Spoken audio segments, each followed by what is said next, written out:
Chaque semaine, il lit la presse et la commente et le jeudi, il vient donner son avis. Bonjour Logan. Bonjour Engie, bonjour à tous. Alors, direction les États-Unis pour commencer. Suite au scandale, le patron de Facebook s'est présenté mercredi devant les élus de la Chambre des représentants. Mark Zuckerberg, le patron et fondateur de Facebook, a affronté pendant 5 heures les questions des sénateurs américains pour s'expliquer, expliquer la responsabilité de son réseau social, dans lequel les données de 87 millions d'utilisateurs ont été siphonnées. Le Monde décrit les 2 interventions du patron de Facebook. Nous n'avons pas assez fait pour empêcher ces outils d'être utilisés à mauvais escient. Nous n'avons pas pris suffisamment conscience de notre responsabilité. C'est une erreur. Je vous présente mes excuses. Oui, on pourrait se dire que c'est un patron qui assume ses responsabilités, sauf que c'est une habitude chez Facebook. À chaque crise, l'entreprise présente ses excuses, annonce une série de mesures et promet que cela ne se reproduira plus. Après bientôt 15 ans d'existence, il semblerait que cette stratégie ne suffise plus. La capacité de Facebook et des grandes plateformes à s'auto-réglementer ne semble plus du tout convaincre.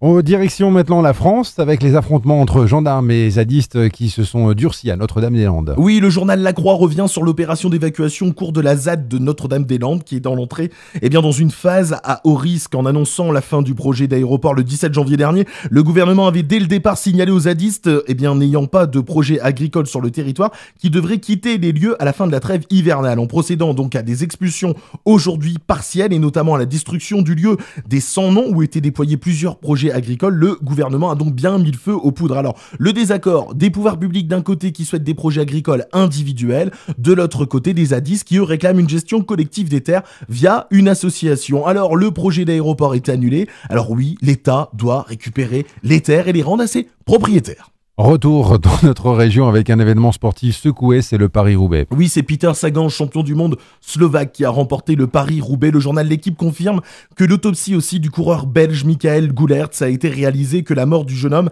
a bien été causée par un problème cardiaque. Première fois qu'il y a un mort sur cette course, surnommée l'Enfer du Nord, la reine des classiques, la dure des durs. Des surnoms ne manquent pas pour cette course cycliste connue dans le monde entier. Paris-Roubaix doit sa renommée à ses fameux secteurs pavés et à l'ambiance festive qui règne autour de la course. Comme son nom ne l'indique pas, Paris-Roubaix ne part plus de la capitale mais bien de Compiègne depuis 77. La course parcourt ensuite 250 km vers le nord en passant 27 secteurs pavés. Une très belle course qui devrait trouver le moyen de rendre hommage à Michael Goulertz dans les années à venir. Et puis la belle histoire pour terminer avec ce couple de Finésiens. Oui, la Voix du Nord met en avant ce miracle. Elle s'appelle Aurélie et durant 8 années, elle a espéré tomber enceinte. Aurélie est infertile, son mari Mathieu a déjà 2 enfants d'un précédent union. Mais dès le début, elle m'a dit « Je veux fonder une famille avec toi ». Se pose alors la question de l'adoption. « Je voulais porter mon bébé, le sentir grandir en moi », raconte Aurélie. Le don d'ovocytes, le couple n'en avait jamais entendu parler jusqu'à un simple rendez-vous médical au centre hospitalier de Valenciennes. Un médecin nous a expliqué qu'il s'agissait de l'ultime recours pour les couples stériles. Aurélie et Mathieu hésitent. Le don d'ovocytes est autorisé en France depuis les années 90. Des dizaines d'allers-retours solides et près de 12 mois passent. Et un coup de fil, nous avons une donneuse pour vous. Aujourd'hui, Aurélie est enceinte. Bel article dans lequel vous pouvez aussi retrouver toutes les informations sur le don d'ovules.